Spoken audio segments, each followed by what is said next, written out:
Welcome to 9 PM prime time bulletin. నేను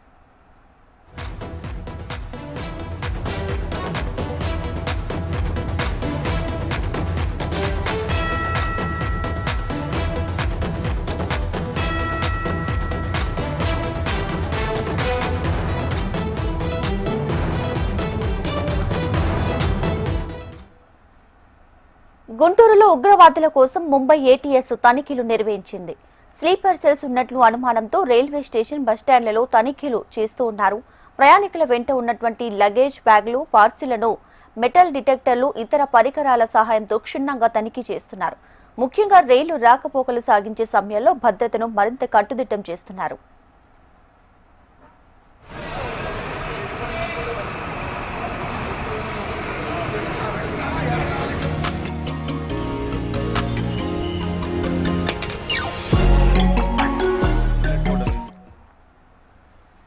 గుంటూరులో ఉగ్రవాదుల కోసం ముంబై ఏటీఎస్ తనిఖీలు నిర్వహిస్తుంది.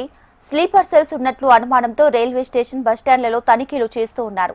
ప్రయాణికుల వెంట ఉన్న లగేజ్ బ్యాగులు, పార్సిళ్లను మెటల్ డిటెక్టర్లు, ఇతర పరికరాల సాయంతో క్షుణ్ణంగా తనిఖీ చేస్తున్నారు. ముఖ్యంగా రైలు రాకపోకలు సాగించే సమయాల్లో భద్రతను మరింత కట్టుదిట్టం చేస్తున్నారు. ఇక మరింత సమాచారాన్ని మా ప్రతినిధి నరసింహ అందిస్తారు. నరసింహ, ఢిల్లీలోనే బాంబు బ్లాస్టర్ నేపథ్యంలోనే అన్ని రాష్ట్రాలు కూడా హై అలర్ట్ అయినట్టు కూడా మనం చెప్పుకోవచ్చు. ఇందులో భాగంగా తాజాగా చూస్తే గుంటూరులోనే ఏటీఎస్ సోదాలు నిర్వహిస్తుంది. అయితే గుంటూరులో స్లీపర్ సెల్స్ ఉన్నారనే ఒక సమాచారం నేపథ్యంలోనే ఈరోజు గుంటూరులోనే కానీ ఇటు విజయవాడ నగరాల్లో కానీ ఎన్ఐఏ కానీ ఇటు ఏటీసీ బృందాలు సోదాలు చేస్తున్నట్టు తెలుస్తుంది. అంతేకాకుండా కూడా ఇప్పటికే సంబంధించినటువంటి ఎవరైతే ఉన్నారో గుంటూరు పోలీసు ఇప్పటికే గుంటూరు నగరం అంతా కూడా హై అలర్ట్ ప్రకటించుకొని ఎక్కడికక్కడికి తనిఖీలు సోదాలు నిర్వహిస్తున్నారు. గుంటూరు రైల్వే స్టేషన్ కానీ బస్ స్టేషన్ కానీ ఈ రోజు సాయంత్రం కూడా, అంతేకాకుండా కూడా లాడ్జీలు కానీ బస్ షెల్టర్లు కానీ కొన్ని రద్దీగా ఉండేటువంటి ప్రాంతాలని పూర్తిగా కూడా క్షుణ్ణంగా కూడా ఇటు డాగ్ స్క్వాడ్స్ కానీ ఇటు బాంబు స్క్వాడ్స్ బృందాలతో కానీ క్షుణ్ణంగా కూడా సోదాలు చేస్తున్నట్టు మనం చెప్పుకోవచ్చు. ఎక్కడైతే ఉందో ఢిల్లీ ఎర్రకోట సమీపంలో జరిగినటువంటి బ్లాస్ట్ నేపథ్యంలోనే ఈ సోదాలు చేస్తున్నట్టు కూడా మనం చెప్పుకోవచ్చు. అంతేకాకుండా కూడా మరోవైపు ఎక్కడైతే ఉందో ఈ గుంటూరు నగరంలోనే దాడులు జరిగే అవకాశం అని, అంతేకాకుండా ఉగ్రవాదులతో కొన్ని సంబంధాలు ఉన్నాయని చెప్పేసి మరోవైపు ఉగ్రవాదులకు సమాచారం ఇచ్చేటువంటి స్లీపర్ సెల్స్ ఇక్కడ ఉన్నారని చెప్పి సమాచారం నేపథ్యంలోనే మొత్తం ఏటీసీ సోదాలు నిర్వహించినట్టు మనం చెప్పుకోవచ్చు. రేపు ఉగ్ర మూలాలు ఉన్నాయని అనుమానంతో కూడా ఈ రోజు సోదాలు చేస్తున్నట్టు కూడా మొత్తంగా మనం చూస్తే thanks for the updates. Bhutan పర్యటన అనంతరం భారత్ కు తిరిగి వచ్చిన ప్రధాని మోడీ కీలక సమావేశాన్ని నిర్వహించారు. ఢిల్లీ పేలుడు ఘటన భారీగా ఉగ్ర లింకులు బయటపెడుతున్న నేపథ్యంలో జాతీయ భద్రతపై కేబినెట్ భద్రతా వ్యవహారాల కమిటీతో భేటీ అయ్యారు ప్రధాని మోడీ. ఈ సమావేశానికి హోంమంత్రి అమిత్ షా, రక్షణ మంత్రి రాజ్నాథ్ సింగ్, నిర్మలా సీతారామన్, అజిత్ దోవల్ హాజరయ్యారు. పేలుడు ఘటనతో పాటు దర్యాప్తు, భద్రత చర్యలపై చర్చించారు. అనంతరం హోంమంత్రి షాతో ప్రత్యేకంగా భేటీ అయ్యారు ప్రధాని Modi.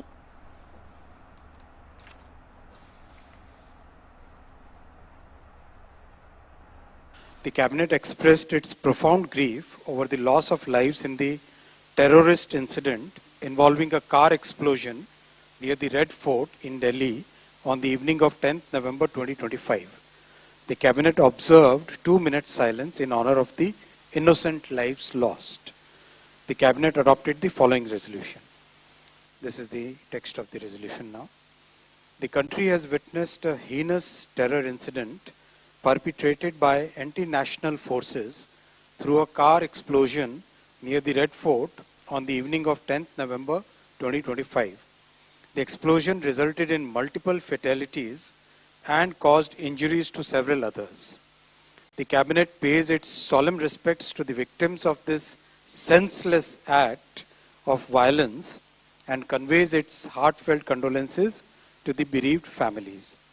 The cabinet prays for the speedy recovery of all those injured and appreciates the prompt efforts of the medical personnel and emergency responders who have been providing care and support to the victims.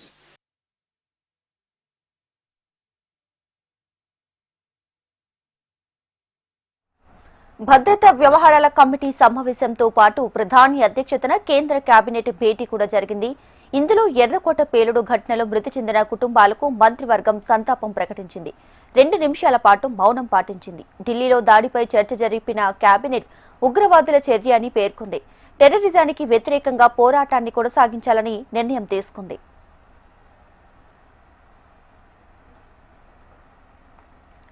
Delhi పేలుడు కేసులో NIA దర్యాప్తు ముమ్మరం చేసింది. పేలుడు ఘటనలో నిందితులు Faridabad module ఆధారంగా దర్యాప్తు ప్రారంభించింది నేషనల్ ఇన్వెస్టిగేషన్ ఏజెన్సీ.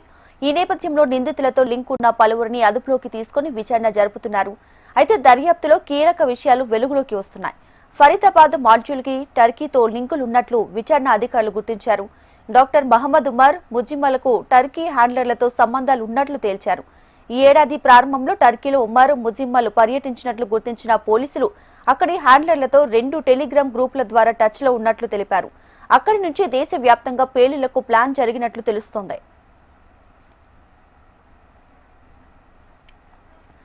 మరోవైపు ఫరీదాబాద్ అల్ఫలా యూనివర్సిటీపై ఎన్ఐఏ స్పెషల్ ఫోకస్ పెట్టింది. ఉగ్రవాదులకు కేంద్రంగా ఎలా మారిందన్న దానిపై దర్యాప్తు చేస్తుంది. ఈ నేపథ్యంలో యూనివర్సిటీకి ఎన్ఐఏ అధికారులు వెళ్లారు. మరోవైపు అల్ఫలా యూనివర్సిటీలో పనిచేసిన మాజీ డాక్టర్ నిజరుల్ హసన్ పరార్లో ఉన్నాడు. గతంలోనే దేశ వ్యతిరేక కార్యకలాపాల నేపథ్యంలో అతన్ని ప్రభుత్వం విధుల నుంచి తప్పించింది. అయితే ఢిల్లీ ఎర్రకోట దగ్గర పేలుడు ఘటన అనంతరం అతను పరార్లో ఉన్నట్లు గుర్తించారు. ప్రస్తుతం అతని ఆచూకీ కోసం గాలింపు కొనసాగుతుంది. అయితే ఎర్రకోట పేలుడుతో సంబంధాలు ఉన్న నిందితులు అల్ఫలా యూనివర్సిటీకి లింక్ అయి ఉండగా తమ వర్సిటీపై ఆరోపణలు ఖండించారు అధికారులు.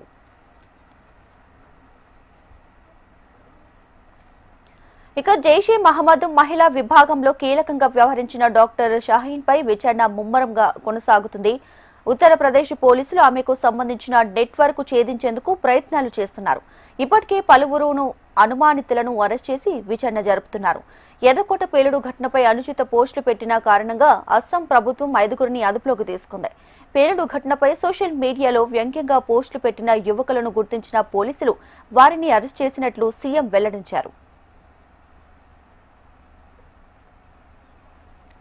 ఇక ఢిల్లీ పేలుడు ఘటన సమయంలో నిందితులు మరో కారుని కూడా వినియోగించినట్లు ఢిల్లీ పోలీసులు గుర్తించారు. డాక్టర్ ఉమర్ పేరుపై రిజిస్టర్ అయి ఉన్న రెడ్ కలర్ కారు కోసం దేశవ్యాప్తంగా అన్ని పోలీస్ స్టేషన్లు, బోర్డర్ చెక్పోస్టులను అలర్ట్ చేశారు. 5 టీంలు ముమ్మరంగా కారు కోసం గాలించగా హర్యానాలోని ఖాందావాల్లో కారు ఉన్నట్లు గుర్తించారు. వెంటనే కారుని సీజ్ చేసి దర్యాప్తు చేస్తున్నారు. ఢిల్లీ పేలుడు ఘటనతో దేశవ్యాప్తంగా నగరాల్లో హై అలర్ట్ కొనసాగుతుంది. రద్దీ ప్రాంతాల్లో బాంబు స్క్వాడ్లతో తనిఖీలు చేపట్టారు పోలీసులు. బస్టాండ్లు, రైల్వే స్టేషన్లు, ఎయిర్పోర్ట్లు, షాపింగ్ మాల్స్ ఉన్న చోట ముమ్మరంగా తనిఖీలు నిర్వహిస్తున్నారు.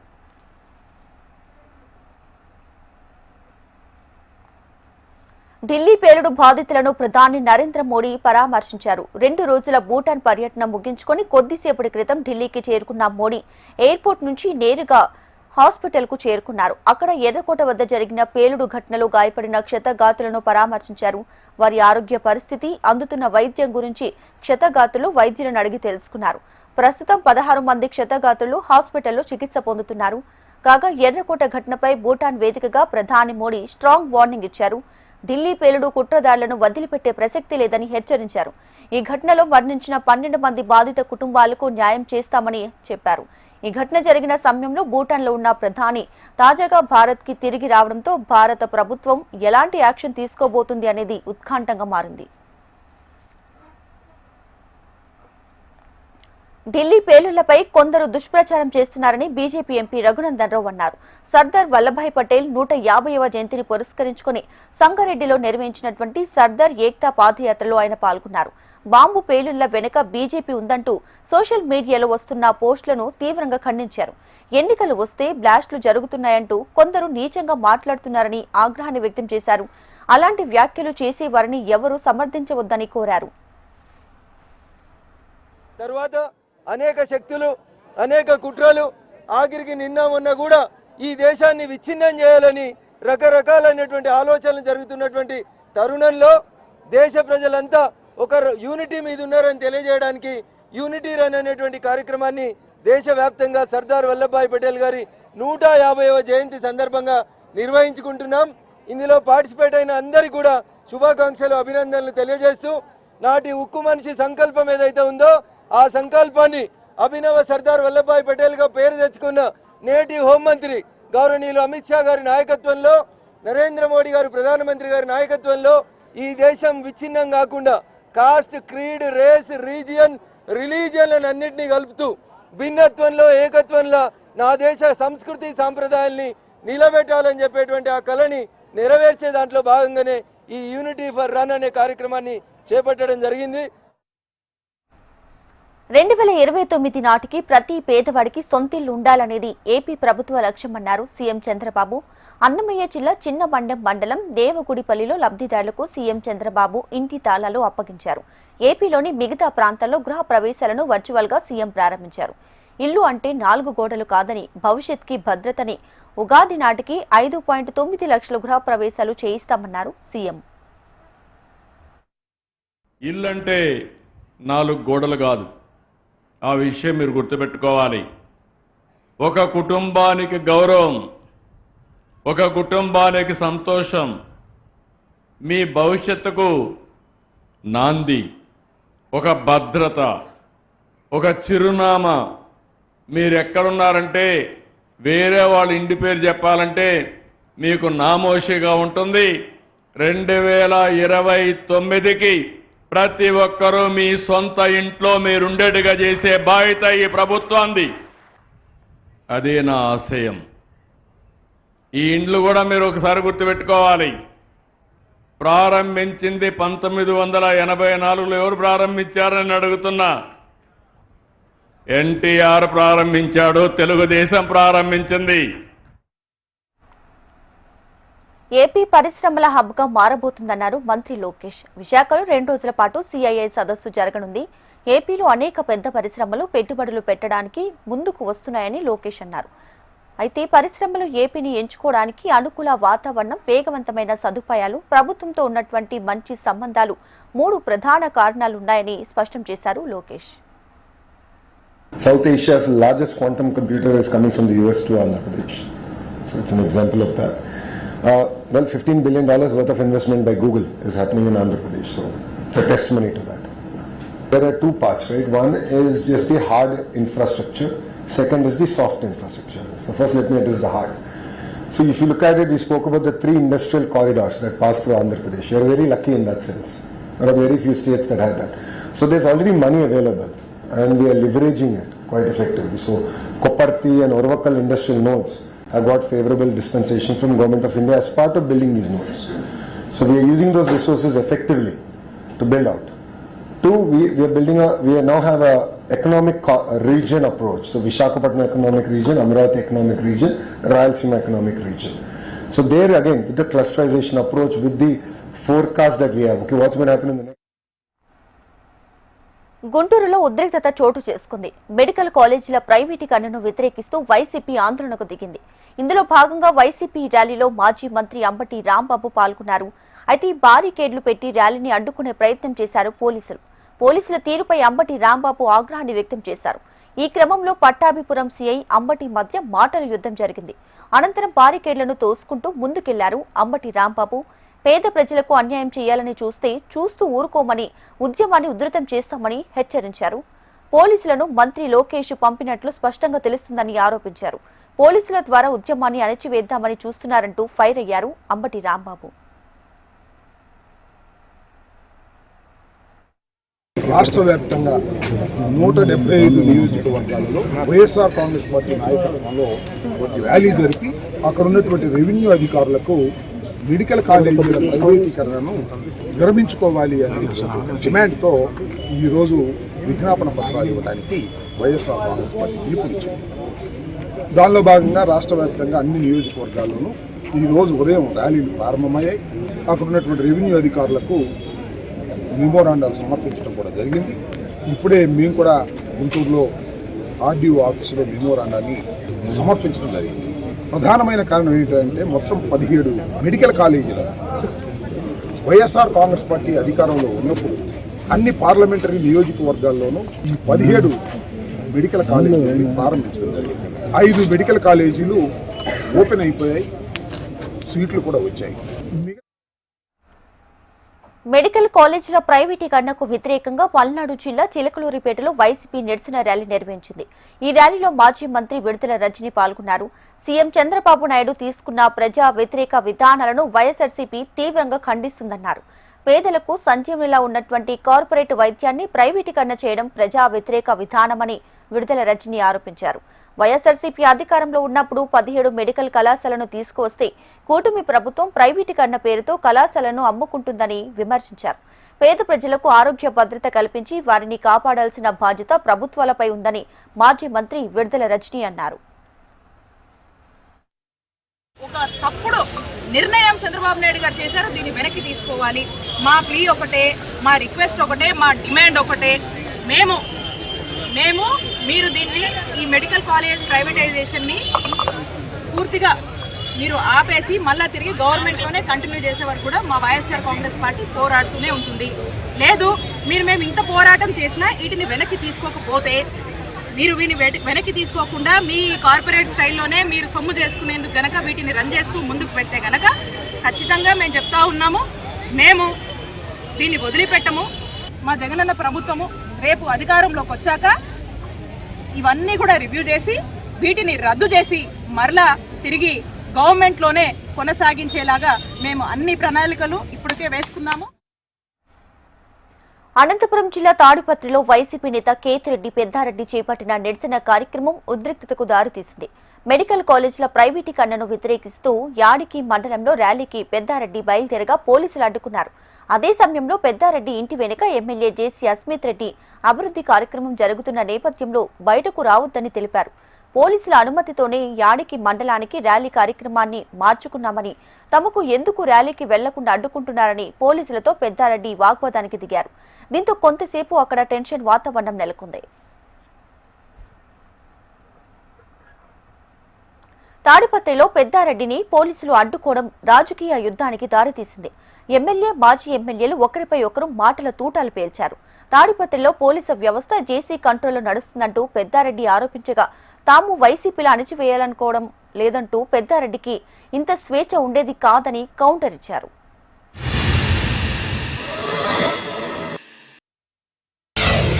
సాధారణంగా ఇక్కడ ఉన్నటువంటి ఎమ్మెల్యే ఆదేశాల మేరకు ఇక్కడ పోలీసులు పనిచేస్తారు.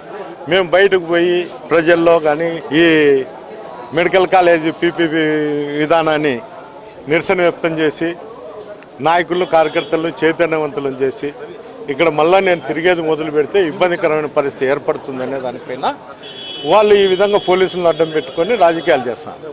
వాళ్ళే పర్మిషన్ ఇచ్చి వాళ్ళే అడ్డుకోవడం అనేది చాలా నీచమైన సంస్కృతి. ఎమ్మెల్యే 5 సార్లు నా ఇంటి చుట్టే ప్రోగ్రాం పెట్టినారు, ఎప్పుడు ప్రోగ్రాం చేయలేదు. ఈరోజు ఎందుకు చేస్తానని నాకు అర్థం కాదు. నిన్న పెట్టినాడు, 3 రోజుల కిందట కూడా పెట్టినాడు, అంతకుముందు 2-3 సార్లు నేను ప్రోగ్రాం పెట్టినప్పుడల్లా ప్రోగ్రాం పెట్టినా. నేను వాళ్ళని అడ్డుకోవాల్సిన అవసరం లేదు, నాకు ఆ పరిస్థితి కూడా లేదు. మేము అధికారంలో ఉన్నప్పుడు వాళ్ళు అన్నీ కూడా చేసుకున్నారు. ఈరోజు వాళ్ళు ఉనికిపోతుందని మమ్మల్ని అడ్డుకోవడం జరుగుతుంది. ఇప్పుడు వాళ్ళు కార్యక్రమం పెట్టుకున్నాం, మేము కార్యక్రమం పెట్టినాం. ఇప్పుడు మేము ఏదో అభివృద్ధి చేసే కార్యక్రమం పెట్టుకున్నాం. వాళ్ళలా ఏదో ఊరికే కోటి సంతకాలు సేకరణ దేనికోసం చేస్తున్నారు? కోటి సంతకాలు ప్రైవేటైజేషన్ చేస్తే తప్పేముంది? ఊరికే వాళ్ళు ఏదో పెట్టుకున్నారు, చేయాలని చేస్తున్నారు. వాళ్ళ లీడరే బయటికి రాలేదు, ఇంకా వీలేంది చేసేది? బయటికి పోయి ఎందుకు వెయిట్ చేసినాడంటే ఇప్పుడు దాకా మేమేమన్నా వద్దని చెప్పినామా? నువ్వు 6 గంటలకు నువ్వు పోయిండు అలా బయటికి, ఎందుకు పోలా? మీరంతా మర్చిపోయినారా? టీవీ వాళ్ళు మమ్మల్ని చూడలేదా హౌస్ అరెస్ట్లు చేసినప్పుడు? వార్డులు తిరుగుతున్నప్పుడు పట్టుకొని వెళ్ళి జీప్లో వేసినది మర్చిపోయినారా మీరు? మేము ఇంకా చీపుల్లో ఏపీలో వీళ్ళని ఇంకా నిదానంగా ఇంట్లో కూర్చొని మాట్లాడుతున్నారు. ఇక్కడ మేము అట్లాంటివి ఏ రోజు చేయలేదు, చెయ్యము కూడా. మాకు అనవసరం. వాళ్ళేదో ఇల్లీగల్ కనెక్షన్లో పెట్టుకొని వాళ్ళు కొట్టుకుంటే దానికి కూడా ఏం చేస్తాడు? ఈరోజు అలాంటి పరిస్థితి ఉందా? గతంలో ఉన్నట్లు లేదు కాబట్టి స్వేచ్ఛగా ఇక్కడ కూర్చొని ఉన్నాడు. అదే పరిస్థితి ఉంటే ఈరోజు మా వాళ్ళు ఇంట్లోకి వెళ్ళి లాక్కొని వచ్చి మరీ కొట్టిండు. లేదు.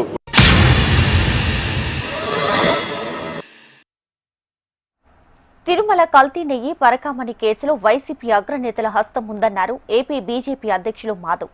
తప్పు చేసిన ఏ ఒక్కరూ చట్టం నుంచి తప్పించుకోలేరన్నారు. భక్తుల మనోభావాలతో ఆడుకున్న వారికి శిక్ష తప్పదని, సనాతన ధర్మ పరిరక్షణ బోర్డుని ఏర్పాటు చేయాలన్న పవన్ కళ్యాణ్ అభిప్రాయాన్ని స్వాగతిస్తున్నామన్నారు మాధవ్.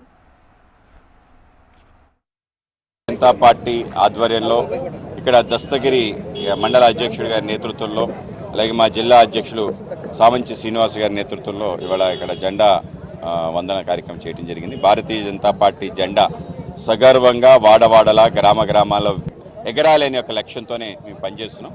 ఆ విధంగా పార్టీ సంబంధించిన మరింత వైభవం ముందుకెళ్ళడానికి, అందరూ పార్టీ పట్ల ఆకర్షితులు అవ్వడానికి, పార్టీలో చేరే విధంగా ఒక ప్రయత్నం చేయాలని చెప్పి లక్ష్యంగా పెట్టుకొని ఒక 4 కార్యక్రమాలను పెట్టుకోవడం జరిగింది. దాంట్లో మన ఊరు మన జెండా అనే కార్యక్రమం, అలాగే అందరూ కూడా ఆ యొక్క ఏవైతే కేంద్ర ప్రభుత్వ పథకాలు ఉండో దాంట్లో చేరే విధంగా చేరువ అనే కార్యక్రమాన్ని, వీటన్నిటితో పాటు ప్రజల సమస్యలు తీర్చే విధంగా జనతా వారధి అనే కార్యక్రమాన్ని, అలాగే మన్ కీ బాత్ అని చెప్పి నరేంద్ర మోడీ గారి యొక్క ఏదైతే చివరి ఆదివారం మాట్లాడే ఆ మాటలు ప్రజలందరికీ చేరువ చేసే విధంగా ఒక ప్రయత్నం. ఆ విధంగా అనేక రకాల సంస్థాగత కార్యక్రమాలు నిర్మాణం కూడా చేయబోతున్నాం. రాష్ట్రంలో భారతీయ జనతా పార్టీని ఒక శక్తియుతం చేసే విధంగా కార్యకర్తలని సమాయత్త. సీఎం రేవంత్ రెడ్డి ఢిల్లీలో పర్యటించనున్నారు. ఇవాళ రాత్రికి ఢిల్లీ చేరుకుని రేపు ఉదయం 9 గంటలకు యుఎస్ ఇండియా స్ట్రాటజిక్ ఫోరం సమావేశంలో పాల్గొంటారు. డిసెంబర్ 8, 9వ తేదీలో రైజింగ్ ఇండియాలో భాగంగా హైదరాబాద్ లో ఇండో యుఎస్ సమ్మిట్ నిర్వహిస్తున్నారు.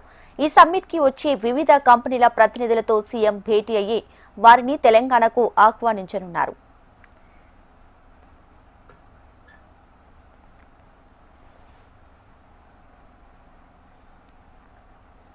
మేడిగడ్డ అన్నారం సుందిల్ల బ్యారేజ్ల పునరుద్ధరణకు చర్యలు తీసుకుంటామని మంత్రి ఉత్తమ్ కుమార్ రెడ్డి అన్నారు. రాష్ట్ర సచివాలయంలో కాళేశ్వరం బ్యారేజ్ల పునరుద్ధరణ పనుల పురోగతిని అంచనా వేయడానికి సిడబ్ల్యూసీ సమన్వయంపై మంత్రి ఉత్తమ్ సమీక్ష సమావేశం నిర్వహించారు. నీరు తగ్గిన వెంటనే 15 నుంచి 20 రోజుల్లో పునరుద్ధరణ కోసం అవసరమైనటువంటి పరీక్షలు మొదలు పెడతామని వెల్లడించారు. ములుగు జిల్లా మేడారంలో రాష్ట్ర మంత్రులు పొంగులేటి శ్రీనివాసరెడ్డి, సీతక్క, కొండా సురేఖ పర్యటించారు. సమ్మక్క సారక్క ఆలయ అభివృద్ధి పనులను మంత్రులు దగ్గరుండి పరిశీలించారు. 2026లో జరగనున్న మేడారం మహాజాతర ఏర్పాట్లపై అధికారులతో సమీక్ష నిర్వహించారు. ముఖ్యమంత్రి ఆలోచనలకు అనుగుణంగా మేడారంలో అభివృద్ధి పనులు జరుగుతున్నాయని వెల్లడించారు మంత్రులు. ఇక జాతరకు పక్షం రోజులు ముందుగానే అన్ని పనులను పూర్తి చేస్తామని, గిరిజన పూజర్ల సూచన మేరకే పునరుద్ధరణ పనులు చేపడతామన్నారు. ముందస్తు మొక్కులు చెల్లించుకునే భక్తులకు ఎలాంటి ఇబ్బందులు కలగకుండా పనులను పూర్తి చేస్తామని తెలిపారు. 200 సంవత్సరాల కాలం నిలిచిపోయే విధంగా అభివృద్ధి పనులను చేపడతామని పేర్కొన్నారు. 10 days లో వస్తుంది. అది phase 2లో ఈ మాస్టర్ ప్లాన్ కు సంబంధించిన అంశాన్ని కూడా చేరుస్తాం. దీన్ని గౌరవ ముఖ్యమంత్రి గారితో ఈ నెల 22వ తారీఖు తర్వాత చర్చించి ఈ మాస్టర్ ప్లాన్లో ముఖ్యమంత్రి గారి సూచనలను కూడా ఏదన్నా వారు ఇచ్చిన సూచనలు కూడా దీంట్లో ఇన్కార్పొరేట్ చేసి ఫైనల్గా మాస్టర్ ప్లాన్ ప్రణాళికను కూడా రిలీజ్ చేస్తాం. ఏది ఏమైనా ఒక మంచి దైవానికి సంబంధించిన, అందుట్లో గిరిజన సాంప్రదాయానికి సంబంధించిన ఒక మంచి కార్యక్రమాన్ని ఈ రాష్ట్ర ప్రభుత్వం, డబ్బులు ఎంతన్నది ముఖ్యం కాదు, గిరిజనుల సాంప్రదాయాన్ని ఈ ప్రభుత్వం గౌరవించాలని, గిరిజనుల సాంప్రదాయాన్ని గౌరవించుకోవడమే కాకుండా గిరిజనేతరులు ఇక్కడ లక్షలాది మంది వస్తుంటారు. వారి అభిప్రాయాలకు అనుగుణంగా ఈ ప్రాంగణాన్ని ఒక 200 సంవత్సరాలు ఇందాక చెప్పినట్లు ఆ తరహాలో శాశ్వతంగా ఉండే విధంగా ఈ కార్యక్రమాన్ని చేపట్టి 100కి 100% మేడారం జాతర నాటికి ఈ కార్యక్రమాలన్నీ పూర్తి చేసి భక్తుల సౌకర్యార్థంతో పాటు గిరిజనుల ట్రెడిషనల్కి సంబంధించిన అంశాలన్నీ ఎక్కడా కాంప్రమైజ్ కాకుండా పూజారుల సూచనలు. రాష్ట్రంలో రైతులు పండించిన ప్రతి గింజను కొనుగోలు చేస్తామన్నారు మంత్రి ఉత్తమ్ కుమార్ రెడ్డి. హుజూర్ నగర్ నియోజకవర్గ పర్యటనలో ఉన్న ఉత్తమ్ ధాన్యం కొనుగోలు కేంద్రాల్లో ఆకస్మిక తనిఖీలు చేశారు. తడిచిన ధాన్యాన్ని కూడా ప్రభుత్వం కొనుగోలు చేసిందని హామీ ఇచ్చారు. రాష్ట్రంలో 80 లక్షల మెట్రిక్ టన్నుల ధాన్యం కొనుగోలు ప్రారంభమైందని, అమ్మిన ధాన్యానికి రైతులు కనీస మద్దతు ధరతో పాటు బోనస్ కూడా జమ చేస్తామని వెల్లడించారు.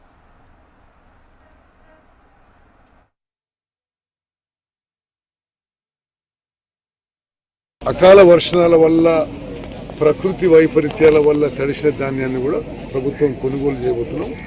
మరి రాష్ట్రంలో ఉన్న అధికార యంత్రాంగం అందరూ కూడా అప్రమత్తంగా ఉండి ఈ కొనుగోలు ప్రక్రియ, ఈ ప్రొక్యూర్మెంట్ ఎక్సైజ్ సరిగ్గా జరిగే విధంగా మేము కూడా చర్యలు తీసుకున్నాం. మా ప్రభుత్వం రైతు పక్షపాత ప్రభుత్వం. రైతులకి అన్ని విధాలుగా ఆదుకోవడానికి మేము ముందుకు పోతాం. ధాన్యం ప్రొక్యూర్మెంట్ సెంటర్లో అమ్మిన తర్వాత జిల్లా కలెక్టర్లు తొందరగా రికార్డ్ చేసి పంపిస్తే మేము ఎంఎస్పీ జూబ్లీహిల్స్ ఉప ఎన్నికల్లో కాంగ్రెస్ విజయం ఖాయమంటూ టీపీసీసీ చీఫ్ మహేష్ కుమార్ గౌడ్ ధీమా వ్యక్తం చేశారు. ఓటమి భయంతోనే బీఆర్ఎస్ నేతల ఆరోపణలు చేస్తున్నారని మండిపడ్డారు. హైకోర్టు ఆదేశాల మేరకు స్థానిక సంస్థల ఎన్నికలు నిర్వహిస్తామన్నారు. ప్రస్తుతం తెలంగాణలో పాజిటివ్ వేవ్ కనిపిస్తుందని, మళ్లీ వచ్చేది కూడా కాంగ్రెస్ ప్రభుత్వమేనని మహేష్ అన్నారు.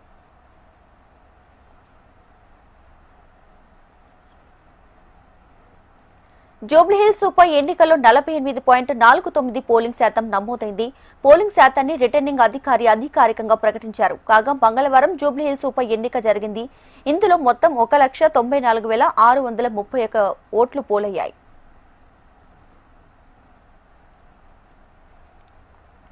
ఇక 14వ తేదీ ఉదయం 8 గంటలకు కౌంటింగ్ ప్రారంభం కానుంది. కౌంటింగ్ కి అధికారులు సర్వం సిద్ధం చేశారు. మొత్తం 10 రౌండ్ల కౌంటింగ్ జరగనుంది. 42 టేబుల్స్ ఏర్పాట్లు చేశారు. కౌంటింగ్ పరిసరాల్లో బాణసంచు కాల్చడం నిషేధమని ఈసీ వెల్లడించింది.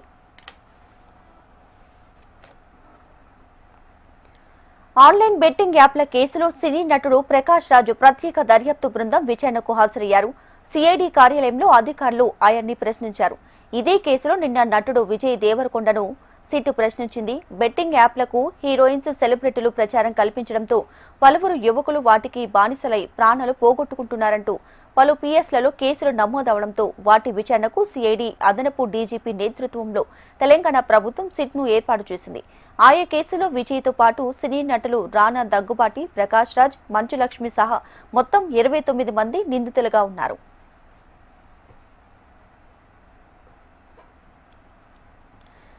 జార్జియాలో తుర్కియాకు చెందిన సైనిక రవాణా విమానం కూలిపోయింది. ఘటనలో 20 మంది సిబ్బంది మృతి చెందారు. అజర్బైజాన్ నుంచి తుర్కియా వెళ్తుండగా మార్గ మధ్యంలో విమానం ప్రమాదానికి గురైంది. జార్జియా అంతర్గత వ్యవహారాల శాఖతో పాటు తుర్కియా రక్షణ శాఖ దీన్ని ధృవీకరించాయి. ఘటనా స్థలంలో సహాయక చర్యలు చేపట్టినట్లు వెల్లడించాయి. ఇక కూలిన సమయంలో విమానంలో సిబ్బందితో సహా 20 మంది ప్రయాణిస్తున్నారు. బంగ్లాదేశ్ కి తిరిగి రావడానికి షేక్ హసీనా షరతు విధించారు. తాను స్వదేశానికి తిరిగి రావాలంటే బంగ్లాదేశ్ లో అందరి భాగస్వామ్యంతో కూడిన ప్రజాస్వామ్యాన్ని పునరుద్ధరించాలని చెప్పారామె. గత ఏడాది రిజర్వేషన్ల అల్లర్ల నేపథ్యంలో అక్కడి నుంచి వచ్చిన షేక్ హసీనా భారతదేశంలో ఒక గుర్తు తెలియని ప్రాంతంలో తలదాచుకుంటున్నారు. బంగ్లాలో అవామీ లీగ్ పార్టీపై నిషేధం ఎత్తివేసి స్వేచ్ఛయుతమైన న్యాయమైన ఎన్నికలను నిర్వహించినప్పుడే తాను తిరిగి వెళ్తానని ఆమె స్పష్టం చేశారు. అటువంటి షరతులని అక్కడి ప్రజలు కోరుకుంటున్నారని షేక్ హసీనా పేర్కొన్నారు. ప్రస్తుతం యునాస్ నేతృత్వంలో అధికారంలో ఉన్నటువంటి తాత్కాలిక ప్రభుత్వం తీవ్రవాద శక్తులకు అధికారం ఇస్తూ భారత్తో ఆ దేశ సంబంధాలను ప్రమాదంలో పడేస్తుందని ఆమె ఆందోళన వ్యక్తం చేశారు.